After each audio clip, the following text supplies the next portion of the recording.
رمضان رمضان رمضان يا حبيب بسم الله الرحمن الرحيم الحمد لله رب العالمين والعاقبة للمتقين الصلاة والسلام على رسولنا محمد وعلى آله وصحبه أجمعين أما بعد Assalamu alaikum wa rahmatullahi wa barakatuhu. Hürmetlik ustazlar ve kırındaşlar, Ramazandaki gündelik soğat programımızın 13. kısmı mukaffatlaştın kolun kıskı bulup kalsa tilan bilen rahmet etkin. Allah subhanahu ve teala Kur'an-ı Kerim'de mındaqdaydı. Euzu billahi mineşşeytanirracim. Men zellezi yuqridullaha qardan hasana feyudaifahu lehu ad'afen kethira. Wallahu yaqbidu ve yabsutu ve ileyhi turcaun. Ayetning tercümesi kimki Allah'a qarza hasana beradigan, ya'ni Allohning yo'lida pul milini xo'shallik bilan sarf qiladigan, Allah uningga necha hassa, ya'ni 10 hassadan 700 hassagacha ko'p qaytiradi. Allah sinash uchun ba'zi kishilarning rizqini tor qiladi, ba'zi kishilarning rizqini keng qiladi. Qiyomat kuni Allohning dargohiga qaytirilasizlar. Baqara surasi 245-oyat. Kimki Allah'tan ecir savab ümit qilib, Allah yolda mal-mulk sarf qiladigan, u kishi uchun sanab tugatkisiz ecir savab beriladi. Allah Taala az beradi va ko'p beradi. Allah yo'lida ansirmay mal-mulk sarf qilinglar. Haqiqatan Allah rizq berguchi, bandalardan xoligan kishining rizqini az qiladi, ajoyib hikmat bilan xoligan kishining rizqini keng qiladi. Sizlar vafot bo'lgandan keyin yolg'iz bir Allohning tarafiga qaytirilasizlar. Allah Taala sizlarning qilgan amallaringizga ko'ra jazo mukofot beradi. Payg'ambar alayhisalom mundaq degan: kimki tahoratni mukammal to'liq ilib, andin Allohdan boshqa ibodatga loyiq hech haq ma'bud yo'qdir. Allah yolg'izdir.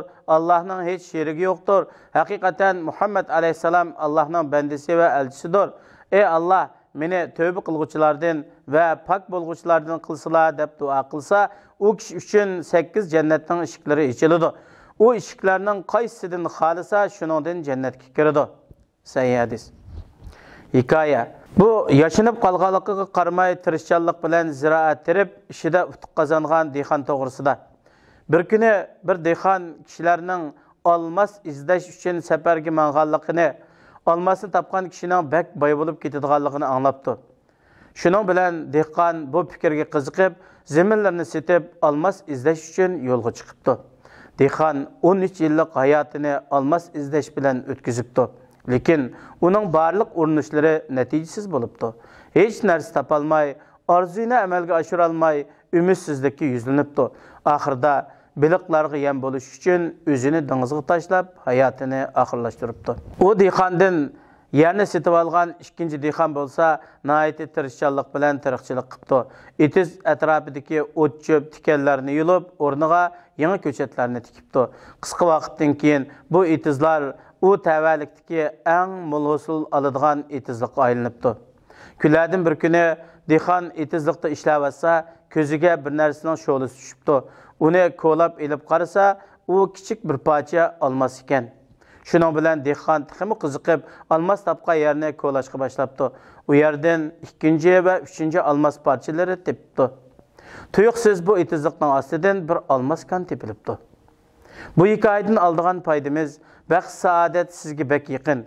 U siz ko'ngil bo'layotgan itizlikning ichida bo'lib, siz itizni astoydil parvish qilib, tirishchanlik qilsangiz, bu yerdan baxt saodatga erishsiz va utuq qozonsiz, olmosga erishsiz. Agar itiz ishlariga yaxshi ko'ngil bo'lmasangiz, yovotlarni yulib vaqtida sug'urib turmasangiz, uni tikan, shox-shumba, nachar fikr, salbiy odatlar qoplaydi.